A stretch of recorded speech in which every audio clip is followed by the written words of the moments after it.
Heartily welcome to all of you on our YouTube channel C Sansar. I am speaking Stella from the C Sansar. So today we are going to talk about very important topic, the Sarsai versus charges, biggest confusion in bank branch audit. For that, our special guest is a CV Vikrana sir. First of all, thank you so much, sir, to joining us and also giving a valuable time to us. In this topic, the people having a lot of confusion. So, CEVV Khurana sir will be clear all the doubt and confusion also in bank branch audit. Before we further ado, I having the smallest request to all of you those who are watching us to subscribe our YouTube channel. Do not forget to like and comment. Now, sir, I would like to invite you to share the thoughts on the today topic. Thank you very much, Stella, and the team CS Ansar for giving me once again opportunity on your platform to discuss on another very important topic.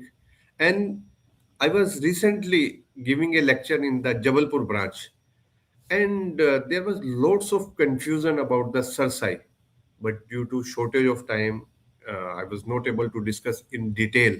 Then I thought, let's discuss in detail and have record a video on the Sarsai.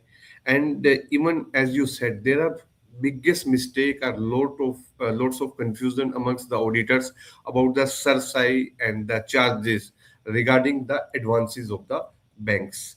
Rather, all the advances should be registered under the Sarsai or not, and whether it's compulsory. If we go for the registration of charge under the MCA, then also go for the Sarsai. Then all we'll discuss today. Let me show you through the PPT. And even again, I am saying if you people have any other type of query, you can message me on the WhatsApp. We'll try to answer it as early as possible. But only one request is there. Please mention your name and place कि आप हैं कौन. At least लोग कहते हैं कि sir ये query है. अरे at least just tell me what's your name and the place. Just inform. And second thing, if your query are suitable for others also, because like I thought ki sir sai wala confusion hai other member also, then we'll try to record another video. So sir sai versus charge, biggest confusion in bank audit.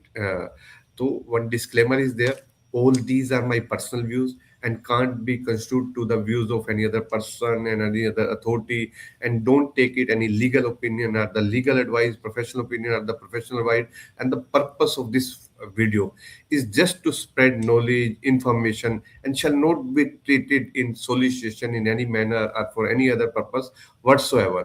And my request to all of you, please also go through the RBI notification, bank circular, bank policy, ICI guidance note. We have tried our best, but you people can also cross check it. So first of all, what's the charge? Charge है क्या?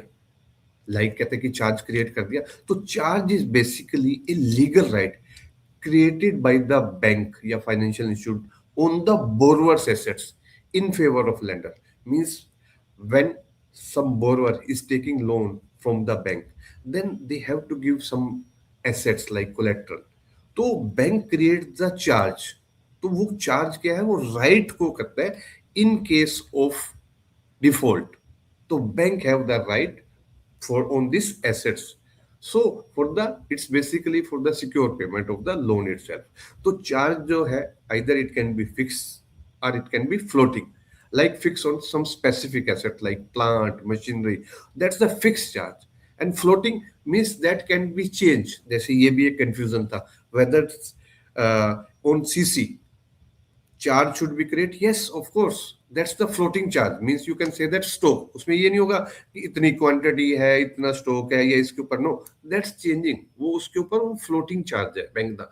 That's also compulsory. तो मैं अभी उसके ऊपर वही मैं कर रहा हूँ. There are lots of confusion was there on the CERSAI registration. But first you should understand what's the charge. तो charge basically to create the right on the borrower assets. वो it can be fix or it can be floating. And then charge कैसे create करते हैं? Whenever a person, जब वो borrowers bank से loan लेते हैं, then bank go for the जो एसेट्स, एसेट्स की कौन सी आप एसेट्स कोलेक्ट्रल दे रहे हो, तो then bank go for the agreement. जो लोन एग्रीमेंट है उसके साथ आइदर इसे हाइपोथिकेशन है या फिर मॉर्गेज डीड है. लाइक हाउसिंग लोन जो है उसके में आपका मॉर्गेज हो जाएगा जो भी हाउसिंग होगा, या गोल्ड लोन है, इसके ऊपर भी डिस्कशन था, वो हम डिस्कस करेंगे. गोल्ड लोन में आपका प्लेज चार्जेस हो जाएंगे, सीसी लिमिट में हाइपोथिकेशन हो जाएगा, व्हीकल में आपका हाइपोथिकेशन हो जाएगा. तो like this through this agreement, they bank create the charge. Now, cerci, तो आपने पहले तो चार्ज कर दिया। अब सरसाई क्या है? एक आपकी सेंट्रल रजिस्ट्री है, central registry of securitisation of assets, reconstruction and security interest. जो सरसाई है, it's establish under SARFAESI act 2002। तो उसमें क्या करते हैं, सारी जितने भी बैंक्स हैं, एनबीएफसी है, जो भी उन्होंने सिक्योरिटी इंटरेस्ट के जो चार्ज क्रिएट करा है in their favour across the India, उसकी वो डिटेल सरसाई के अंदर मेंशन करते हैं।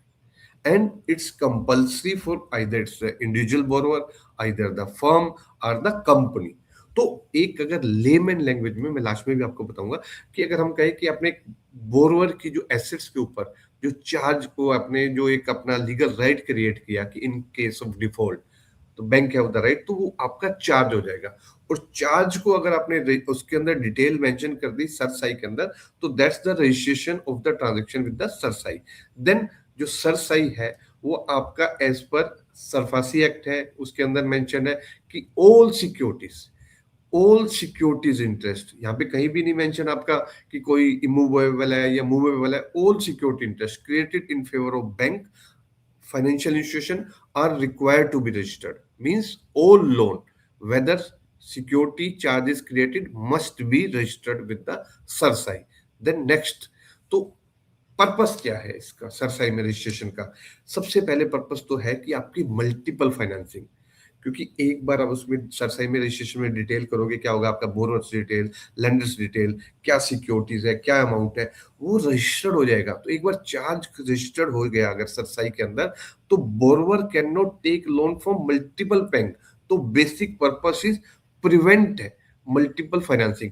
जो एक और क्वेश्चन किसी ने पूछा था कि गोल्ड लोन में तो कुछ ऐसा नहीं है, तो उसके ऊपर भी मैं आपको बताता हूँ। सेकंड इज प्रिवेंट फ्रॉड, कि आप कोलेट्रल कहीं डबल प्लेज कर रहे हो या और फाइनेंसिंग करते हो, ये भी आपको कई मल्टीपल केसेस मिलेंगे कि एक ही प्रॉपर्टी कई जगह फ्लेज कर रखी है। तो that's also to avoid this fraud. Then create central database, जैसे आपका सिबिल है, आपका डाटाबेस है, same thing with the CERSAI. CERSAI से you can find out the detail property या बाकी मूवेबल एसेट्स है, बोरोवर्स हैं, तो उसमें पूरा सेंट्रल डाटाबेस मिल जाएगा on which assets charge has been created by the banks और the financial institution. And another important thing is legal priority, कि if it's registered with the SARSAI, then bank have the prior over other lenders, और अगर नहीं है तो risk of losing priority. तो that's is in all cases, even if the gold are with you, somebody said कि sir नहीं gold तो है, तो वो कैसे फ्रॉड कर लेगा या मल्टीपल फाइनेंसिंग कर लेगा। But in that case you should think the priority land, जो आपका लीगल प्रायोरिटी होगी, कि बैंक के पास एक लीगल राइट आ जाएगा if you register with the CERSAI. Then also it's important to register with the CERSAI itself. तो ये एक सर्कुलर है, वैसे तो काफी सर्कुलर है आरबीआई का, तो इसमें भी अगर आप चेक करोगे ये सर्कुलर की डेटिंग वगैरह है, उसके अंदर जो मेंशन है registration of transaction with the cerci, उसके अंदर मेंशन है कि आपको क्या क्या क्रिएट करना है उसके अंदर सरसाई में। Mortgage bye deposits of title deeds, mortgage other than mortgage by deposits of title deeds, hypothecation of plant and machinery, stocks and debts, intangible assets being known how patent, copyright, trademarks, under construction other than mortgage। तो सी specifically mention है इसमें कि आप किस किस उसका करवा सकते हो। इसके अलावा आप जो करवाओगे, फिर मैं आपको एग्जांपल दे रहा हूँ, जो आपको प्रॉपर्टी का चार्ज को रजिस्ट्रेशन करवाना है सरसाई के अंदर। वन इज इमूवेबल प्रॉपर्टी, जो आपने इमूवेबल हाउसिंग लोन या इमूवेबल प्रॉपर्टी के लोन रखे, लोन्स हाउसिंग लोन है, लोन्स अगेंस्ट प्रॉपर्टी है, मॉर्गेज लोन है। देन जो मूवेबल्स है, व्हीकल लोन्स हो गए, मशीनरी लोन्स हो गए, gold loan. Gold loan also mandatory, not mandatory, it should be, you should have to see the bank policy. अगर बैंक पॉलिसी में मेंशन है, वो मैं अभी आपको बताता हूँ, तो gold loan also be there, जो मैंने आपको एग्जांपल बताया कि गोल्ड लोन भी सरसाई में registration. Then working capital loan, CC limit, OD limit, यहाँ पे आपका फ्लोटिंग चार्ज हो जाएगा। Then you have to register with the CERSAI. Bill discounting, then current assets में stock, good debts, receivables and consortium finance also. To avoid multiple financing. तो these types of मैंने एक examples दिए। आपको इसके अलावा आपको बैंक की पॉलिसी देखनी है। एंड जो सीसीओडी के लिए मैंने बताया, जो एक ये इसके ऊपर भी क्वेश्चन था कि मल्टीपल फाइनेंसिंग हो सकती है अगर वहां पे आपका स्टॉक्स है कि आपने किसी बैंक से भी करवा लिया, एनबीएफसी से करवा लिया, फेक स्टॉक इन्फ्लेशन है, या लीगल प्रायोरिटी, जो मैं बार बार आपको बता रहा हूँ, लीगल प्रायोरिटी कि बैंक अगर रजिस्टर्ड नहीं है तो bank loss priority and the recoverable become weak. वो चाहे आपका सीसीओडी लिमिट है या आपका गोल्ड लोन है, ये इंपॉर्टेंट पॉइंट है। हो सकता है, ठीक है, यू आर सेइंग राइट कि उस केस में मल्टीपल फाइनेंसिंग नहीं हो सकती बिकॉज इट्स प्लेज, बिकॉज वो आपके पास ही है, फिजिकल फॉर्मेट में गोल्ड आपके पास है। बट इट डजंट मीन कि फिजिकल फॉर्म में आपके पास है you have the priority. It should be registered. आपने चार्ज तो क्रिएट कर लिया but now registered with the CERSAI itself. Then another one is जो नोट रिक्वायर्ड है, अनसिक्योर्ड लोन, कोई सिक्योरिटी नहीं है, no need for that, personal loan है या कदीन आइडिया है। देन कोई स्मॉल लोन्स है, वो आपको बैंक की पॉलिसी चेक करनी है कि बैंक ने कितने अमाउंट तक बोला है कि आपको लोन्स को आपकी जो चार्ज क्रिएट करना है, and then register with the CERSAI. You should ask with the bank policy. And अगर स्मॉल लोन है उसको इग्नोर कर सकते हो। अनसिक्योर्ड लोन है, नो नीड ऑफ दैट, उसकी कोई एसेट्स ही नहीं है। देन जो आपका रजिस्ट्रेशन है उसमें क्या क्या डिटेल जाती है, borrower details, lender details, loan amount, security types, then assets detail की जो प्रॉपर्टीज टाइप है उसमें चार्ज ऑन करंट एसेट्स वगैरह है, तो ये आपकी सर्च साइज के अंदर डिटेल जाती है। देन अनदर वन जो मैं आपको बता रहा था, डिफरेंस अगर देखो चार्ज और सरसाई में, चार्ज क्या है बेसिकली लीगल राइट, और सरसाई में रजिस्ट्रेशन ऑफ दैट राइट, वो आपका लीगल राइट है वहां पे। और चार्ज कैसे क्रिएट करा, एग्रीमेंट में। सरसाई में आपने डिटेल्स मेंशन कर दी, पर्पस सिक्योर्ड हो आपका लोन, और सरसाई में आपका फ्रॉड प्रिवेंट हो, plus priority, priority is very important. Then applies to charges all secured loan, CERSAI वो भी ऑल सिक्योर्ड लोन को मैंडेटरी बोथ, यस। तो फर्स्ट स्टेप बैंक क्या करता है, चार्ज क्रिएट करता है। अनदर स्टेप सरसाई में रजिस्ट्रेशन। सरसाई के लिए you have to go with the bank policy, mainly old loans जो मैंने अभी आपको बताया। देन अनदर वन इज आपका जो है जो लीगल राइट, ये तो मैं आपको भी बता चुका हूँ कि when a bank creates a legal right over a borrower, वो इसमें हो चुका है आपका पूरा CERSAI registration etcetera. Then MOC का जो कॉर्पोरेट बोयर्स है, तो कॉर्पोरेट बायर्स, कॉर्पोरेट बोरोअर्स अगर कोई बैंक से लोन्स वगैरह लेते हैं तो उस केस में भी बैंक चार्ज क्रिएट करता है, और उस चार्ज को मैंडेटरी है एमसीए पे रजिस्टर करना। It's as per the companies act 2013 requirement. तो वो पब्लिक डिस्क्लोजर है प्लस प्रोटेक्ट स्टेक होल्डर्स है। तो इस केस में आपका चार्ज भी हो जाएगा, देन आपका एमसीए पे भी रजिस्ट्रेशन हो जाएगा, प्लस सरसाई आल्सो। ये नहीं कि आपको एमसीए पे कर देना और सरसाई पे, नो। वो आपकी देखो यहाँ पे जो डिफरेंस है, तो लो वहां पे कौन सा एप्लीकेबल है एमसीए में, कंपनीज एक्ट। सरसाई में सरफासी अप्लाइज टू कंपनीज क्योंकि कॉर्पोरेट बोलर्स है। सरसाई आपका ऑल बोलर्स पे। पर्पस डिस्क्लोजर्स है यहाँ पे, fraud prevention, mandatory for companies for secured loans. तो एमसीए पे रजिस्टर्ड जो कॉर्पोरेट बोलर्स है। देन ऑडिट फ्रेमवर्क, जो अगर आप ऑडिट करोगे, यहाँ पे एक ये यहाँ पे पहले वो चेक हो गया, ये स्लाइड्स चेंज होनी थी।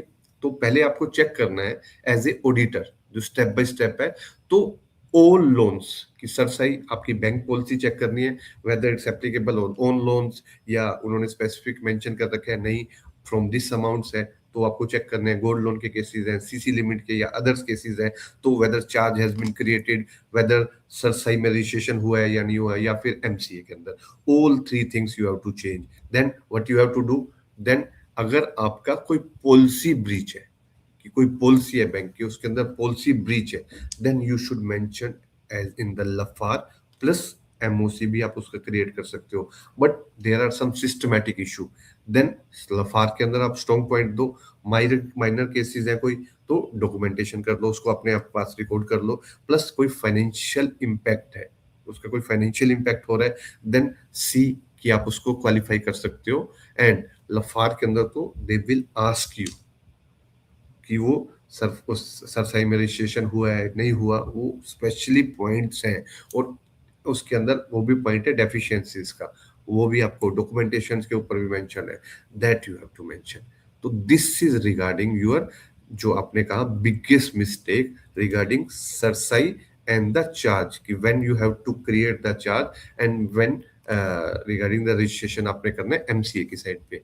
Yes, Stella.